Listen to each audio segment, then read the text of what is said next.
Hi, Kim. It's Millie Hansen. I just wanted to know if you're going to our fundraiser on the 10th.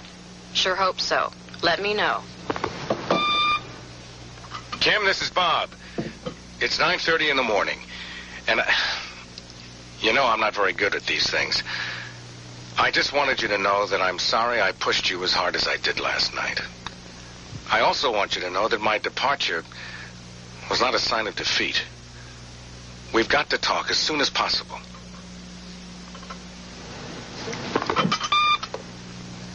Kim, it's Bob again. It's now 12 o'clock noon, and I'm getting worried about you. Please call me.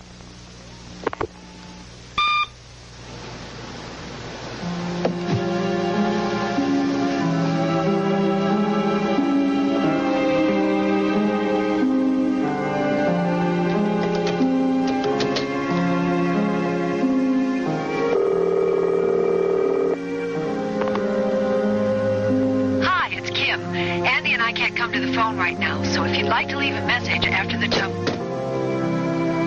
Kim, where are you? All right, I've scheduled that press conference for 11:30 this morning. 11:30? That doesn't give us very much time to prepare, and there's something else I should do this morning. More important than this? Well, can't you reschedule? Now, wait a minute, Bob. I've got to reply to that article. The hospital has to, unless you want to call it off. All right. All right, 11:30. Well, thanks. Thanks, Bob.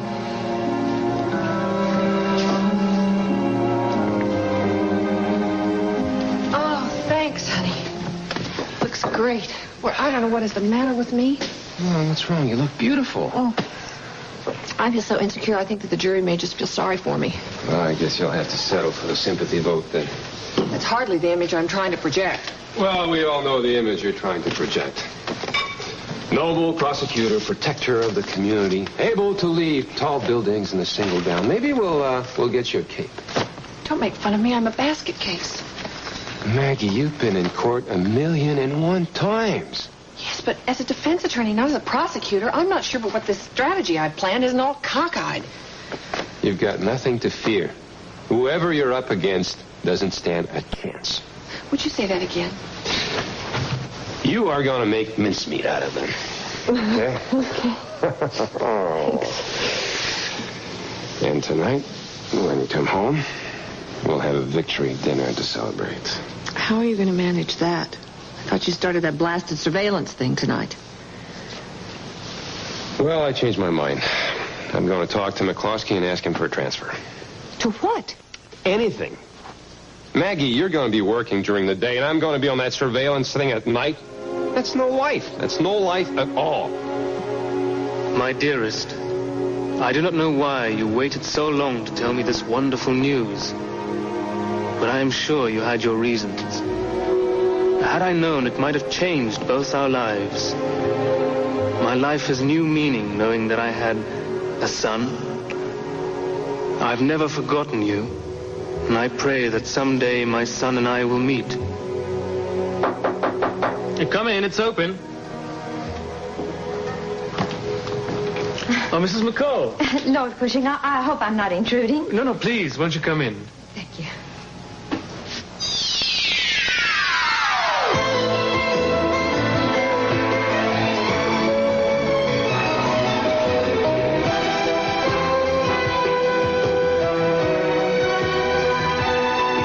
As the world turned,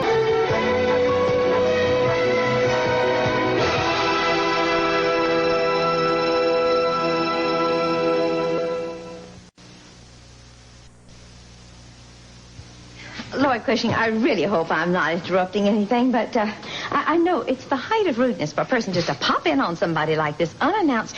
All the house phones downstairs, they were being used, and the nice person at the desk said, Please, come on please, up. don't give another thought. Look, the reason why I'm here is when I invited you for dinner at my house tonight, I overlooked a very important detail. Oh, what's that? My address. There's no need to have concerned yourself, Mrs. McCall. Oh, but I am concerned. It is customary when you invite someone over for dinner that they know where they're expected to come. And at least that's what we do here in the colonies. Well, anyway, I want to make up for my blunder, so I I have come by personally to do so, and I've brought you a little map. And I think maybe with this, it will make it easier to find my house. Please. Thank you. But I assure you I shan't get lost. My man is quite accomplished at finding his way about town. In fact, he secured your address yesterday and told me it would only be a quarter of an hour's drive from here. And how right he is. Just 15 minutes door to door. I should have known that you would have somebody take care of all these things for you. Oh, that's all right.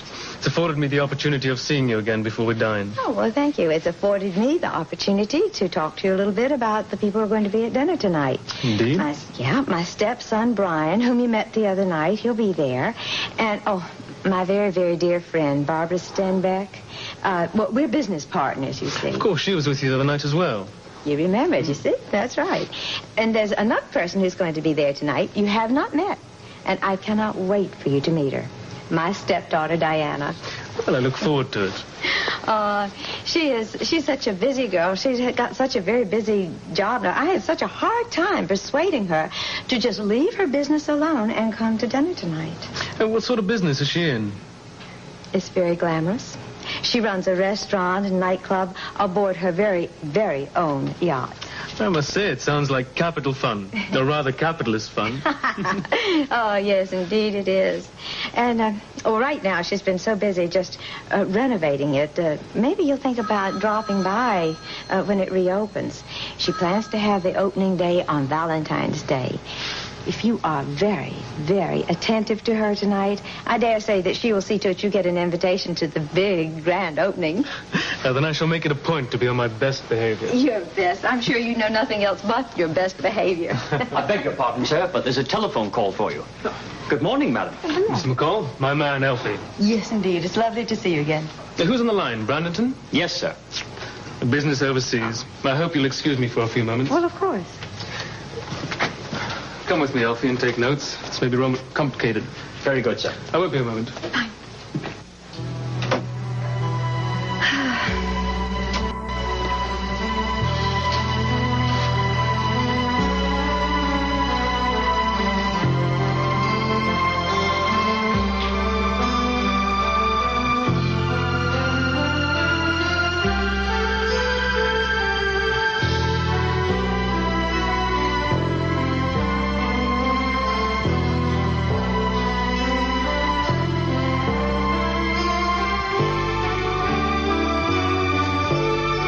When did you decide this?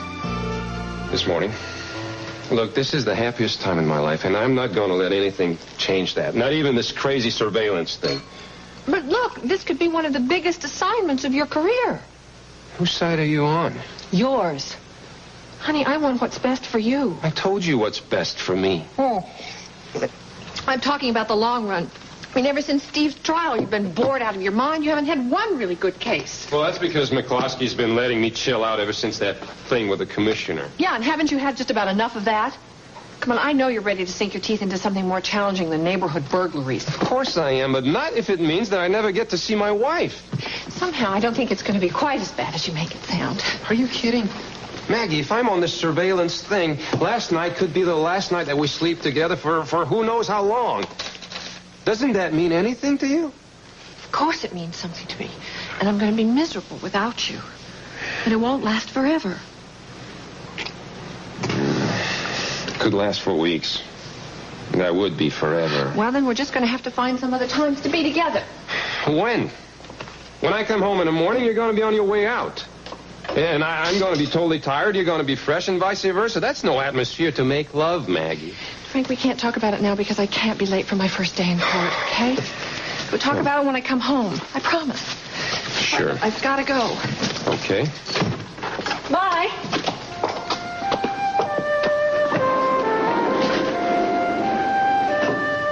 See? How do you expect to have time to make love if you don't even have time for a good argument?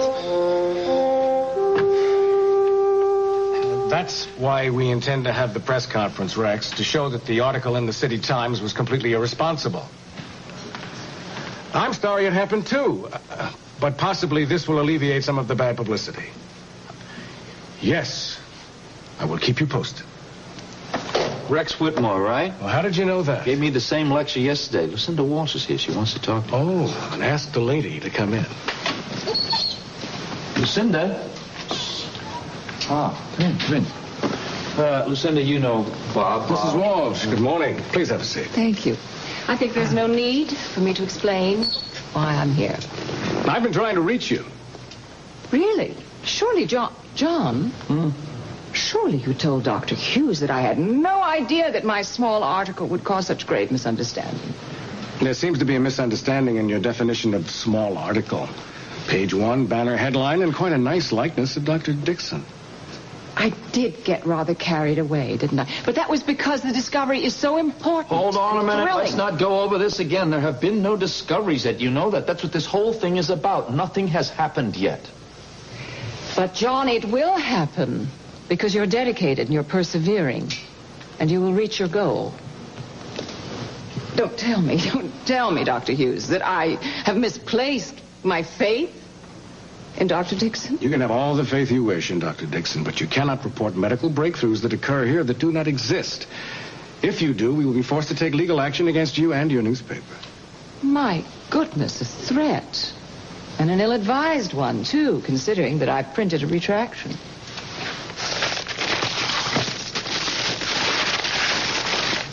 Is this what you're referring to? Yes, it reads like a retraction to me.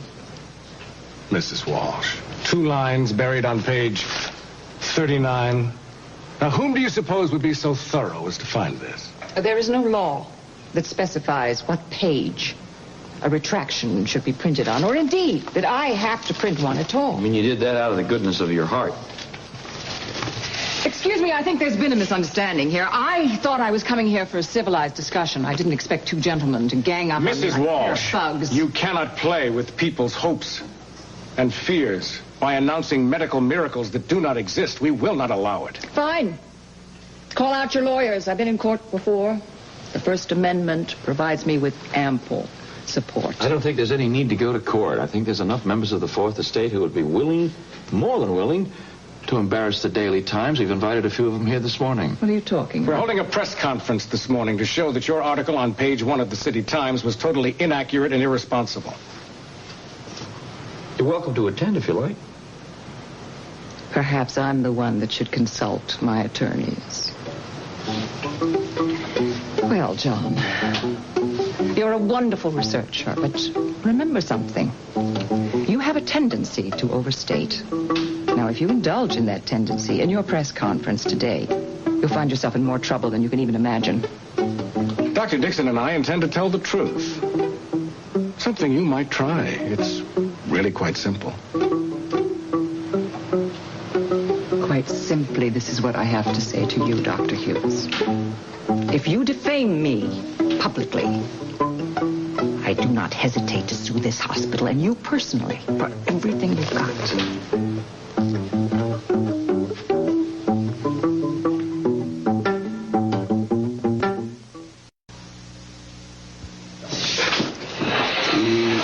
Now, where are the platform for the extra tables? I don't see that on here. They're right there, Diana. Oh, so they are. Well, you're going to be able to get started on this tomorrow, right? Diana, look, tomorrow would be kind of pushing it. As a matter of fact, this whole job has been pushing it. I know, but you're doing such a terrific job. You're going to be able to start on it tomorrow, right? You're so charming. I tell you, though, we're not going to be able to start on anything till we figure out what to do with these beams. Now, I'm not so sure they're going to be able to take the stress. Oh, Steve, I was wondering when you were going to be able to get here. I'm sorry it took so long. I just had to take a little extra time with Betsy. Everything okay?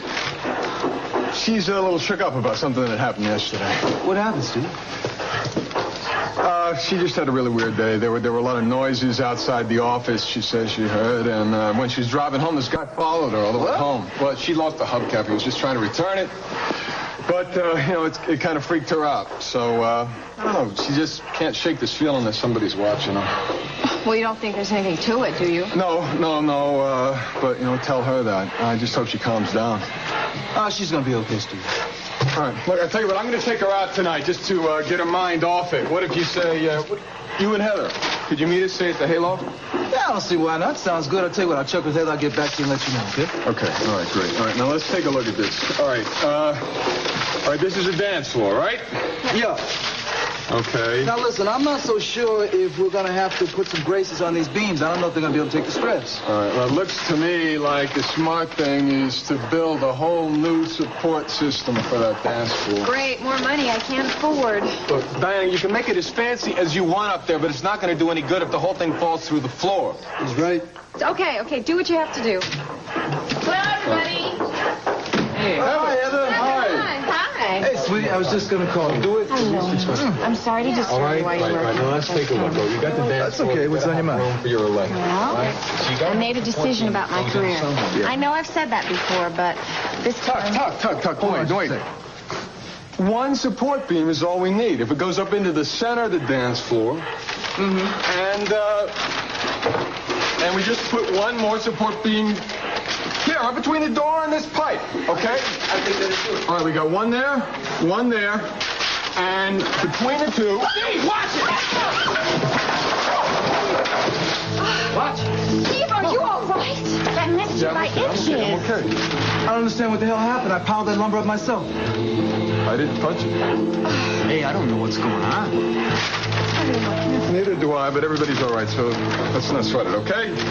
Yeah, let's look, but the support beam, all right, is here. All right, you understand what I'm saying? All your electrical work, you can still run around it as long as you do it design.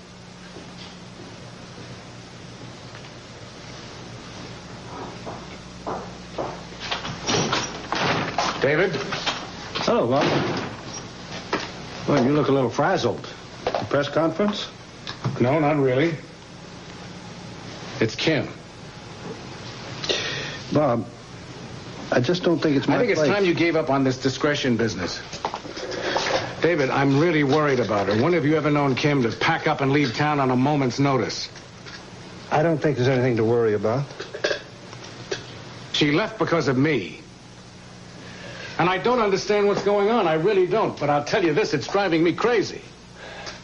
Bob, maybe it's time for you to back off a little bit and give Kim a chance to sort out her feelings. But she's running away from the feelings that she has to deal with. Well, I don't think you can force her to deal with something until she's ready for it. What are you saying? That I do nothing? Bob, I don't think there's anything you can do. Well, that's no good for me. I've got to talk to her, and you know where she is. She told me she wants to be alone now. I'm not going to give up on this, David. What if Ellen had given up on you? What if she'd given up trying to get through to you? That would have ruined 2 lives. Look, I'm asking you as a friend to help me and help Kim. Now, where is she?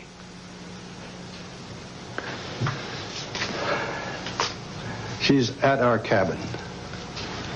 You know where it is. Yeah. Thanks. I appreciate it. Bob, I hope I haven't made a mistake. You haven't. I guarantee it.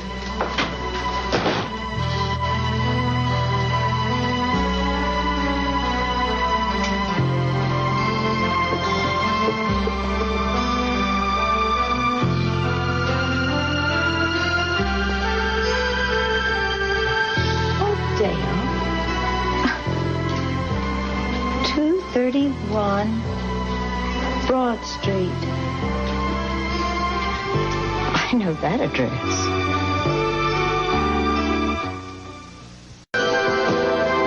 And now part 2 of As the World Turns.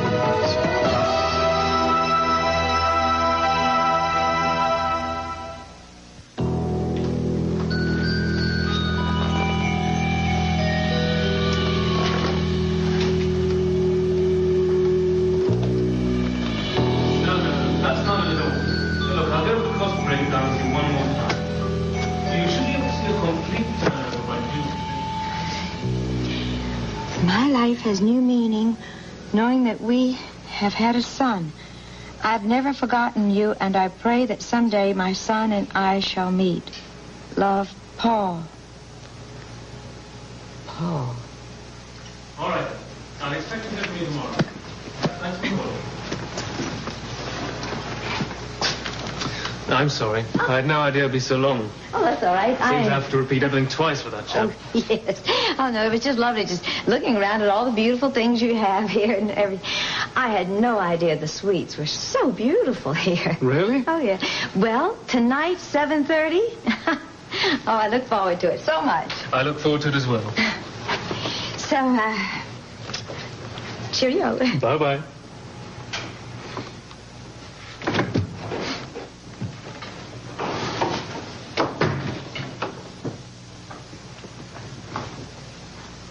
Oh, Lieutenant, I appreciate you coming over. I would have gone to the precinct myself, but you see, my little girl is a little under the weather today, and with all the snow flurries... Hey. I know how it is with kids. You know, see what's keeping you awake? You know, you ought to be sleeping now, Frank. I don't want you nodding off during the surveillance tonight. Well, that's exactly what I wanted to talk to you about, Lieutenant. What, the surveillance? Yeah. Well, didn't I tell you? I mean, you get another briefing before you start out. No, I know, and I know exactly what we're looking for. I just don't think I want the case. Why not? Well, because working nights, I don't think I'll do my best. I don't believe this. I mean, you've been on me for the past 2 months. Lieutenant, you're not giving me enough to do. Now when I come up with something really hot, you want to back out? What are you, crazy, Frank? Lieutenant, I really appreciate you thinking about me for this case. I know it's very big and... Big? They don't get any bigger than this. You and Hughes crack this one, you'll get a citation. You'll probably be in line for my job. I can't take the case. What do you mean you can't? I mean, you never turned down an assignment before? Well, I didn't have a wife and a child either before. Look, I just got married. My wife works during the day, and I'm going to be stuck at night on this surveillance thing. That's no kind of life. You can understand that. Yeah. Yeah, I guess I do, Andropoulos. Oh, that's good. Yeah, but I can't take you off the case. What? You know how long I've waited to get this operation going? First, we get a go-ahead from division. Then the commissioner says it's too expensive. On again, off again, on again, off again. Finally, we get approval from the feds to do it my way with my people. And you come crying to me about your sex life? It has nothing to do with my sex life. Forget it. Now, if you want to stay on in this department, you take this assignment. Do you understand? Yes, I understand. Good. I don't think it's fair, though. Well, then you tell your wife to come home for lunch. It's not always possible. Look, you'll have to bite the bullet, Frank. You're a police officer. There is such a thing as duty. Now, look, being a cop makes demands on one's personal life. God knows it makes demands on mine. But sooner or later, you have to learn to live with that. Do you understand? That's easy for you to say. You just show up at that surveillance tonight, Frank. If necessary, you take a cold shower first. But you show up with your mind on your job.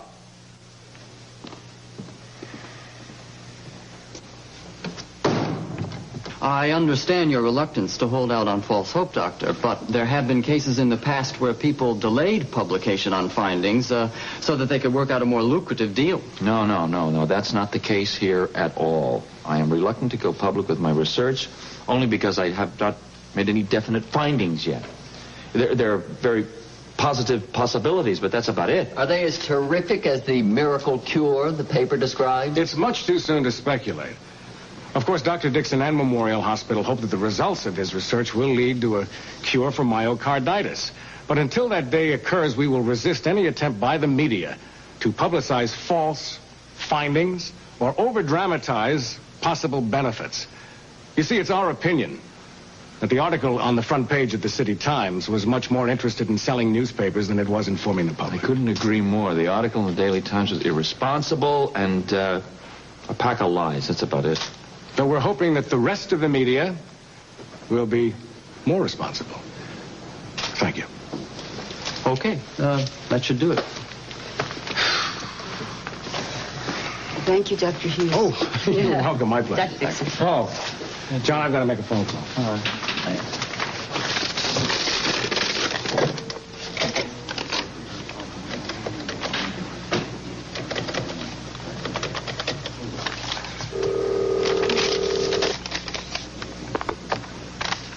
Operator. Operator, I'm trying to reach area code 680-555-1989, and I can't get through. One moment, I'll check it for you. Thank you. Hello? Yes, I'm still here. I'm sorry, there's trouble on that line, sir. What kind of trouble? I'm not sure. The central office is working on it now. Thank you. You know what I think you ought to do? Call Rex Whitmore. Tell him the good news that we handled John, do that for me, will you? I've got to get out of here.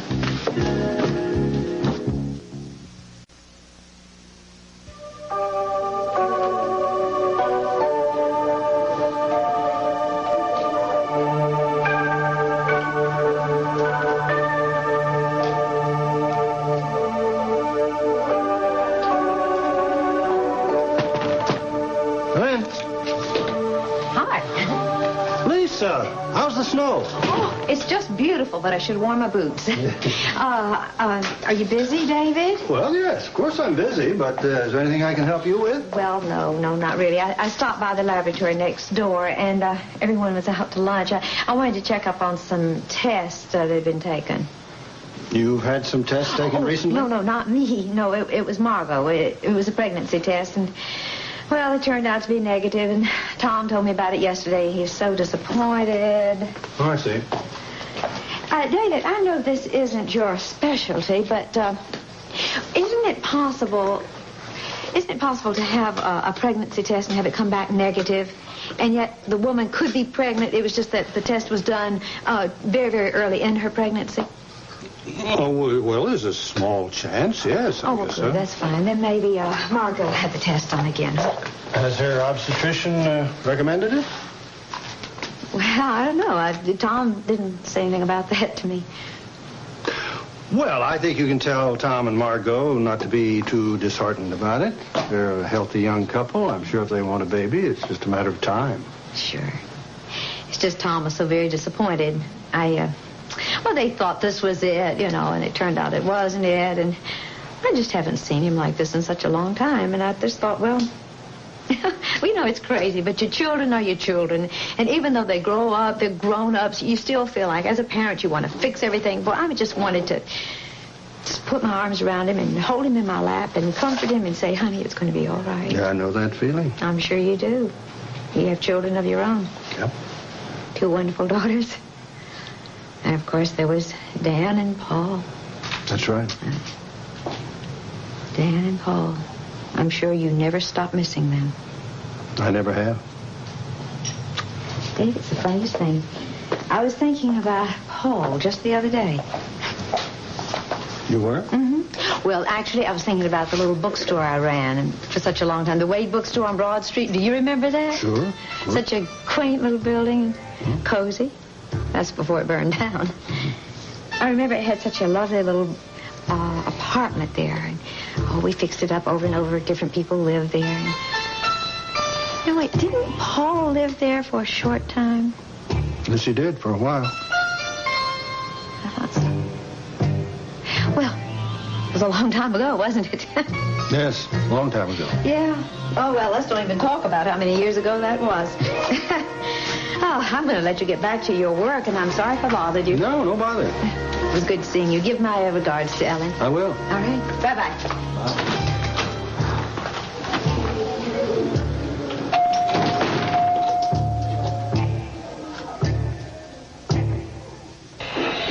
You were right all along. I should have straightened Otis out a long time ago.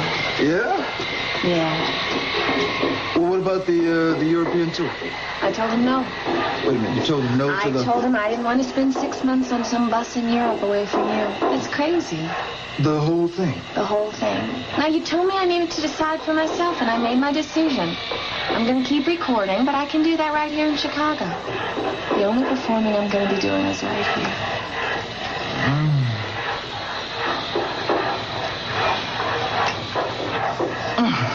Oh, baby, listen, I can't believe it. You know what? I mean, it's so good to have you home. It's so good to be home. I'll tell you what, why don't we celebrate you're coming back down to earth with the drink of the hayloft? How about Oh, that's wonderful. It's the most down-to-earth place I know. that? Yeah. Well, you know what? Steve and Betsy are going to be there. We're going to have a ball. I'll call them and find out what time. Okay. Oh, Tucker, Steve said that he and Jay will be back in a half an hour. Okay. Hey, Jim, listen, will you check the plans on that beam?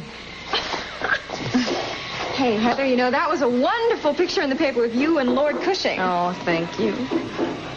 What's he like? He's absolutely charming.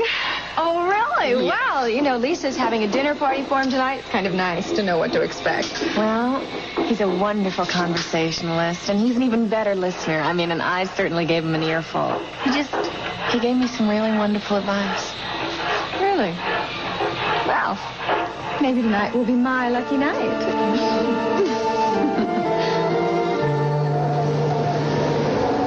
Operator, I was told that they were working on those lines. They haven't solved the problem yet? No, I'm sorry. There's a lot of ice in the lines today. I'm afraid a lot of them are down. Well, it doesn't look like it's going to get much better. Thanks, operator. Have a good day.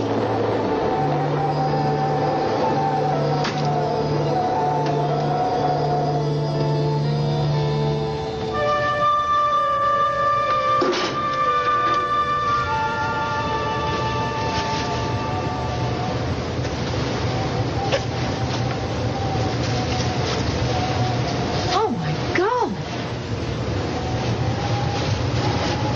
There must be 4 more inches since this morning. How am I going to get to the store? Travels advisories are in effect for Harrison and Baker counties.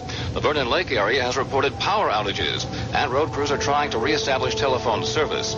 Accumulations expected to reach 18 inches by nightfall. High winds will cause drifting, and road conditions are very icy. Police advise people to stay indoors if at all possible. Stranded cars are littering the roadways. Well, that's just great.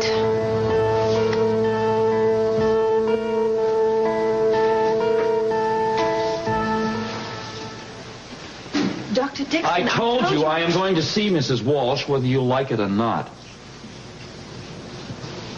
It's all right, Janie. Well, John, how was your press conference? It was long, it was tiring, and it was nerve-wracking. You know, it wasn't until the reporter started asking me a few questions that I realized just how much you have compromised my position and what little reputation I have managed to salvage for myself.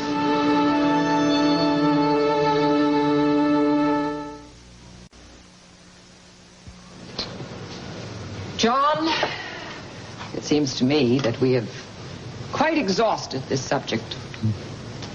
I printed the retraction. I submitted myself to a meeting with your chief of staff where I was humiliated. Now what? Look, a reporter said something to me this morning that really got me thinking about drug companies and deals. Now it's deals? What are you talking about? You don't know what I'm talking about. Absolutely, I don't know. All right, let me tell you. I do a lot of research with your grant money. You write a story that hypes my research. A drug company reads your story. They think that I'm onto the vaccine of the century, and they want in. They come to you with a huge offer to buy up the patents on the drug, and you sell it to them. You make your grant money back 100-fold. That's what I'm talking about. John Dixon, I resent the implication that I would use the power of my newspaper in the way that you have just described to me. You can resent it all you want, just so long as you're telling me the truth, because if there's a conflict of interest here, I think it would be very interesting to the proper authorities.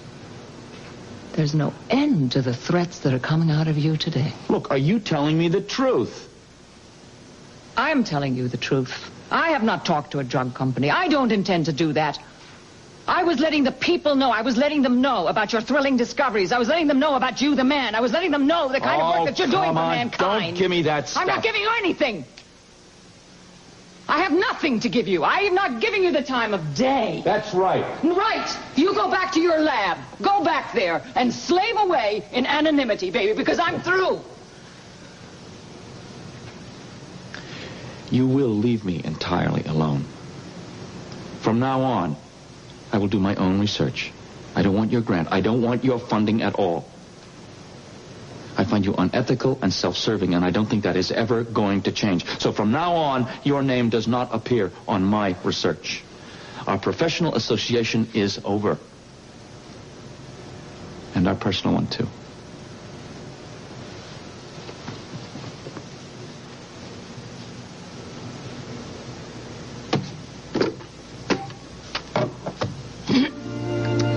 Janie, get my attorneys on the phone.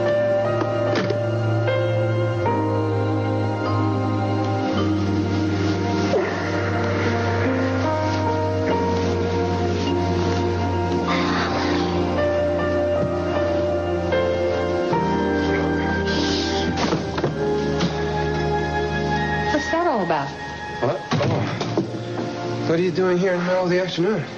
Well, I came home to see you. We left things sort of unfinished this morning, didn't we? Well, they're a lot worse than they were, believe me. Why? What happened? So, how did you do in court? I won. No, see, I told you would. So what's wrong with you? Nothing. I'm just trying to sleep and I can't. I'm in a bad mood. Sleep? You don't sleep in the afternoon. What's going on? McCloskey won't let me off the case. Oh. Yeah, oh. Guess you must be happy now, huh? I'm going to meet the greatest challenge of my career. Of course I'm not happy. But it won't last forever. You'll just have to work really hard to wrap it up in a hurry. Right. And meanwhile, we'll manage. Yeah, you think so? Yes, I do. I mean, if anyone can manage it, we can.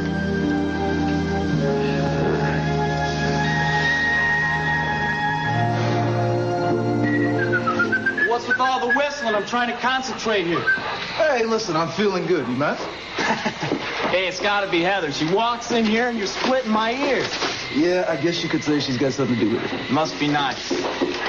Hey, look who's talking. Mr. Lonely Hearts here. What about that hot-looking chick that keeps coming around here to see you, huh? I mean, she's not your sister, I know that. Just a friend. Just a friend, huh? Yeah? Well, she sure spends an awful lot of time waiting for you. What's the story? I'm just letting her stay at my place, that's all. Uh-huh. A friend that just happens to be staying at your place. That's all. That's all. Well, look, I think you better check things out. I mean, she looks like she's pretty far gone. To me, like she's got a case for you. Look, she's got this gorilla-like boyfriend that beats her up. So she can't go back to her place, so I'm letting her stay at my place for a while. You know, I keep telling her that she shouldn't put up with garbage like that, Tucker. But I don't think I'm getting through to her. Yeah, well, I think that she's pretty far gone, Jay. You better look into things. I think that she's really, really on your case. Yeah? Yeah. Hey, I'd check it out if I were you. Yeah, well, maybe I better talk to her, tell her like it is. Yeah, I'll do that. I'll talk to her.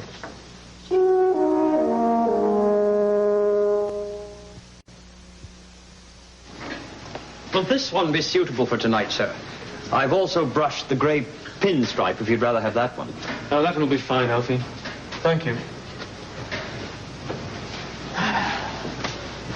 I'm not looking forward to tonight. I see. I just wish we knew more. It's been so difficult finding things out this way, piece by piece. I don't feel as if I have my bearings yet. If you'll allow me, sir, I think this evening might just be the occasion you've been seeking. The McCall family seems to be very well connected. If you ask the right questions... You're quite right. I'll try. I've been searching for so long. I see you've been reading the letter again. Don't know what I expect to find. I keep hoping there's something I've missed. Some clue. Have faith, sir. I'm sure you'll have some answers very soon. Oh, Lisa, this menu is going to be absolutely superb. Lord Cushing will love it. Oh, you really think so now? Well, if you'll pardon the expression, Lord Cushing will be licking his chops. Oh, that's wonderful. Listen, darling, speaking of that, I've arranged it so that you will be sitting next to him, sort of chop to chop, so to speak. Oh, boy, I have told him a lot about you. Oh, you have? Oh, yes, I have, and he is dying to meet you. Well, actually, I've been hearing some wonderful things about him, too. Well, listen, I've told him all about this beautiful club that you have here and that you're going to have the grand opening on Valentine's Day. And you will be sure that you get an invitation to him now. Oh, I most certainly will invite him. Actually, it might be just up his alley. We're going to be having gambling on board, and all the proceeds are going to go to charity. Gambling? Oh, really? Well, sure. Why not? Well, honey, it sounds like lots of fun, but is it legal? Lisa, I just said that all the proceeds go to charity. It's legal as long as you give everything you win to a worthy cause. All right, okay. Now, you be sure to tell that to Lord Cushing. I don't want him to think we're running a den of iniquity here. Well, I hardly think he would be scandalized. I mean, gambling is legal in England. It's rather the sport of the well-to-do. Yes, you're right. You're right. Of course, I just didn't think about that. I forgot for a moment. Anyway, I most certainly will invite him. All right. And one other thing. You be sure to be on time tonight. I want you standing, let's see, by the fireplace, looking absolutely ravenous. And, no, not ravenous. We'll be ravenous. You will be ravishing when he comes in the door. Well, I'll see what I can do. Fish gotta swim. Birds gotta fly. I gotta love one man till I die. Can't help loving that man of mine.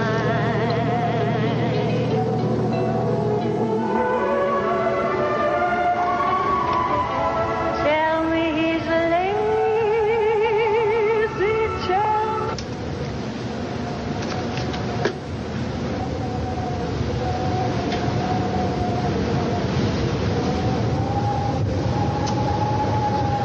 God, I need some food. What if the store's open?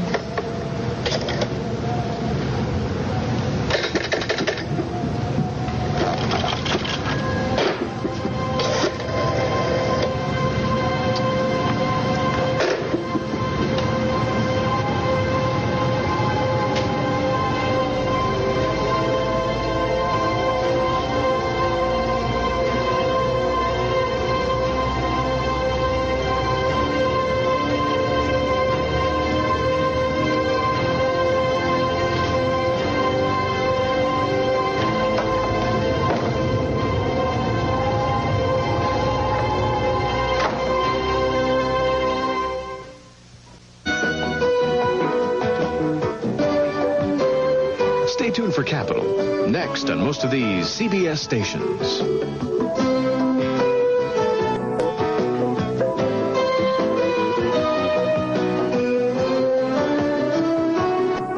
Men's Fashions by Barney's New York. Furs by Christie Brothers.